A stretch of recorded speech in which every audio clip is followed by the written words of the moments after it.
Delta மாவட்ட மக்கள் கடந்த 20 ஆண்டுகளாக போராடி பெற்ற தாம்பரம் திருச்சி இன்டர்சிட்டி ரயில் சேவை நிறுத்தம். ரயில் பயணிகள் அதிர்ச்சி.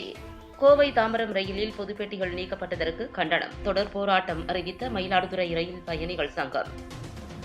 டெல்டா மாவட்டங்களான தஞ்சாவூர், மயிலாடுதுறை, கடலூர் மாவட்டம் உள்ளிட்ட பகுதிகளில் வசிக்கும் பொதுமக்கள், வணிகர்கள் சென்னை சென்று வருவதற்கு காலை நேரத்தில் ரயில் வசதி இல்லாமல் பேருந்துகளையே நம்பியிருந்தனர். இதனையடுத்து கடந்த 20 ஆண்டுகளாக திருச்சியில் இருந்து மயிலாடுதுறை, சீர்காழி, சிதம்பரம் வழியாக சென்னைக்கு காலை நேரத்தில் ரயில் சேவை துவங்க தொடர் கோரிக்கை விடுத்தனர். பொதுமக்கள் மற்றும் பயணிகள் கோரிக்கையை ஏற்று கடந்த 4 மாதங்களுக்கு முன்பு திருச்சி சென்னை இன்டர்சிட்டி ரயில் சேவை துவங்கப்பட்டது. ரயில்வே நிர்வாகம் எதிர்பார்த்ததை விட பொதுமக்களிடமும் பயணிகளிடமும் நல்ல வரவேற்பை பெற்று லாபகரமாக ரயில் இயங்கி வருகிறது.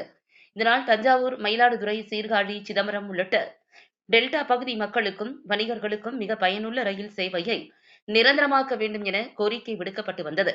இந்நிலையில் வரும் 26ஆம் தேதியுடன் இந்த ரயில் சேவை நிறுத்தப்படுவதாக வந்த அறிவிப்பு மயிலாடுதுறை ரயில் பயணிகளை அதிர்ச்சியடைய வைத்துள்ளது.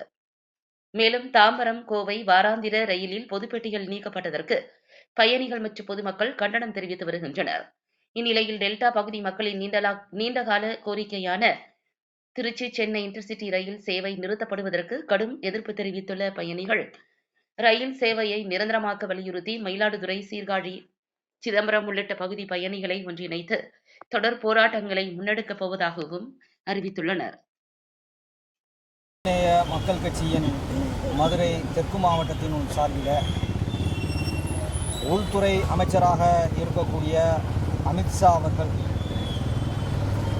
கடந்த செவ்வாய்க்கிழமை நாடாளுமன்றத்திலே அம்பேத்கர் பற்றிய பேசிய பேச்சுக்கள் சட்ட மாமேதை அம்பேத்கர் அவர்களை சிறுமைப்படுத்தக்கூடிய வகையிலே இருந்திருக்கிறது.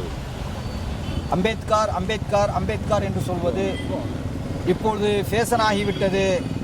அதற்கு பதிலாக கடவுள் பெயரை சொல்லியிருந்தால் மோசமாது கிடைத்திருக்கும், அப்படி சொல்லி அதனுடைய சொர்க்கத்திற்கு சென்றிருக்கலாம் என்று அவர் சொன்ன செய்தி இந்திய அரசியல் சாசன சட்டத்தை குழி தோண்டி புதைக்க நினைக்கக்கூடிய பாஜக அரசு இப்பொழுது அம்பேத்கரையும் அது கடித்திருக்கிறது. ஆட்டை கடித்து மாட்டை கடித்து இப்பொழுது சட்ட மாமேதையாக அம்பேத்கர் அவர்களையும் இது போன்ற சொற்களை கூறி அவர்களை சிறுமைப்படுத்தி இருக்கக்கூடிய மத்திய உள்துறை அமைச்சரினுடைய இந்த பேச்சு மிகவும் கண்டிக்கத்தக்கது. எனவே அவர் நாட்டு மக்களிடம் பகிரங்கமாக மன்னிப்பு கேட்க வேண்டும். இல்லை என்று சொன்னால் உள்துறை அமைச்சரினுடைய அந்த பதவியையும் அவர் பதவியிலிருந்து விலக வேண்டும், இல்லது பதவி நீக்கம் ஒன்றியத்தினுடைய பிரதமர் செய்ய வேண்டும். இல்லை என்று சொன்னால் தொடர்ச்சியான போராட்டங்கள் மனிதநேய மக்கள் கட்சி தோழமை சக்திகளோடு இணைந்து போராட்டத்தை முன்னெடுக்கும். முஸ்தபா, மாநில செயலர்.